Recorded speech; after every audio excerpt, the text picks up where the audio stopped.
नमस्कार बंधुरा chef Shravani daily blog channel पक्ष থেকে সবাইকে স্বাগত জানিয়ে আজ আবার একটা রেসিপি আপনাদের সাথে শেয়ার করতে চলেছি। লাল শাক ভাজা। আপনারা প্রথম থেকে পুরো ভিডিওটা শেষ পর্যন্ত দেখতে থাকুন। ভিডিওটি ভালো লাগলে একটা লাইক দিয়ে আমার পাশে থাকুন ও বন্ধুদের সাথে শেয়ার করে দিন। চলুন তাহলে শুরু করি। তো দেখুন বন্ধুরা, আমি লাল শাক ভালোভাবে বেছে কেটে দেখুন নিয়েছি। এটা কাটাটা আর বাছাটা কিন্তু আমি দেখালাম না, আপনারা সবাই কেমনভাবে কাটতে হবে আর কিভাবে বেছে নিতে হবে জানেন।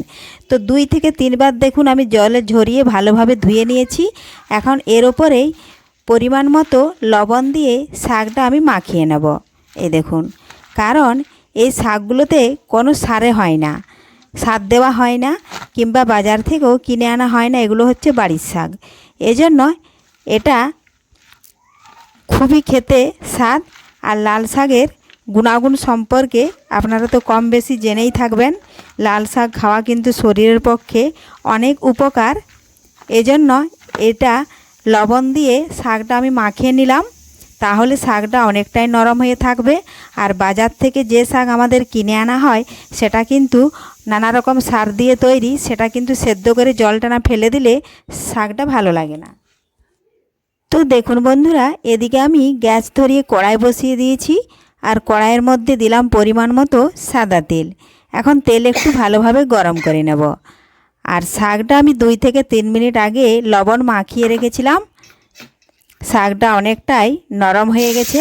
দেখুন তেল ভালোভাবে গরম হয়ে গেছে। এখন আমি দিয়ে দিলাম রসুন, থেতো করে রেখেছিলাম, দিয়ে দিলাম। এখন রসুনটা হালকা আঁচে একটু ভেজে নেব।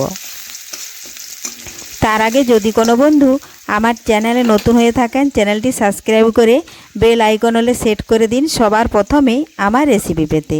তো দেখুন বন্ধুরা, অনেকটাই কিন্তু জল বেরিয়ে গেছে। এখন আমি এই শাকটা জল থেকে নিগড়ে তুলে নেব। এই দেখুন এইভাবে তুলে নিচ্ছি, তাহলে এক্সট্রা জলটা দেখুন বেরিয়ে গেল। আর আমি যদি বাজারের শাকের মতন সেদ্ধ করে নিই তাহলে কিন্তু এর গুণাগুণ সব বেরিয়ে যাবে। তো দেখুন বন্ধুরা, রসুনগুলো ভাজা হয়ে যাওয়ার পরে আমি শাকগুলো কড়ার মধ্যে দিয়ে দিলাম। এই দেখুন, আর লবণ জলটা বেরিয়ে গেছে। যদি আপনারা কম লবণ দিয়ে থাকেন তাহলে এখন সামান্য পরিমাণে একটু লবণ ছিটিয়ে দিলেই হবে। আর যখন মাখানোর সময় যদি একটু বেশি লবণ দেন তাহলে না দিলেও হবে। এখন দেখুন ভালোভাবে নাড়াচাড়া করে আমি একটু কড়ার মধ্যে ভেজে নিচ্ছি। আর সামান্য পরিমাণে একটু আমি ঢাকা দিয়ে দেব, কারণ শাকের যে একটু ডাঁটাগুলো মোটা আছে সেগুলো যদি সেদ্ধ না হয় লবণ মাখিয়ে রাখলে তাহলে এখন সেদ্ধ হয়ে যাবে। তো দেখুন আমি 5 থেকে 10 সেকেন্ড মতো ফিরে এলাম। দেখুন শাকে জল আমি কিন্তু ফেলে দিয়েছি নিগড়ে, তাও দেখুন কতটা জল বেরোচ্ছে। এটা কিন্তু কড়ার মধ্যে আমি শুকিয়ে নেব। এই জলটা শুকিয়ে গেলেই তৈরি হয়ে যাবে লাল শাক ভাজা।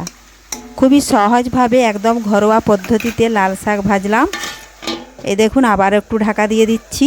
এইভাবে আমি ঢাকা দিতে দিতেই জলটা শুকিয়ে নেব কড়ার মধ্যেই। এই দেখুন ঢাকা আবার তুলে নিলাম।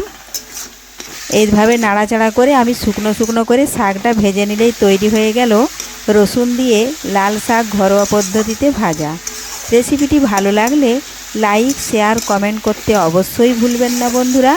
আবারও নিত্য নতুন রেসিপি বা ভিডিও পেতে। এই দেখুন এইভাবে কিন্তু শুকিয়ে নেব। খুব বেশি জাল দেওয়া যাবে না, তাহলে কিন্তু নিচে পুড়ে যাবে। হালকা আঁচে এইভাবে ঢাকা দিতে দিতেই দেখুন ভেজে নেব শাকটা। এই দেখুন তৈরি হয়ে গেছে। এখন এটা অন্য বাটিতে নামিয়ে নেব। ধন্যবাদ।